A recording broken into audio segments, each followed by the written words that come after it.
Hello viewers, তোমাদের সবাইকে জানাই গুড মর্নিং। দেখো, এটা আমাদের মানকর গ্রাম আর এটা হলো মানকর স্টেশন।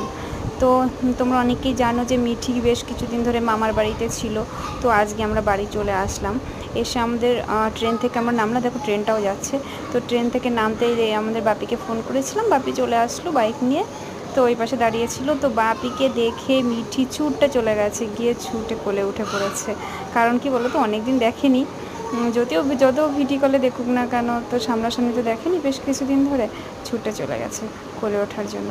আর দেখো, আমরা এখন এখান থেকেই নেমে যাব। ব্রিজ রয়েছে, ওভার ব্রিজ রয়েছে, কিন্তু সেটা ওই দিকে রয়েছে পেছনের দিকে। তো আমাদের বাড়িটা হলো সামনের দিকে। তো আমাদের পেছন থেকে একটু আসলে, এই সামনের দিকটায় আসলে একটুখানি আমাদের সুবিধা হয়। কী জানি নামতে পারবো কি পারবো না, সেটাই বলছিলাম যে আমি পড়ে যাবো না তো। আমার হাজব্যান্ড বললো না না, একটু সাহস নিয়ে নেমে পড়ো। বাস নেমে পড়লাম, কিছুই হয়নি। তো চলো, রেল লাইন ক্রস করে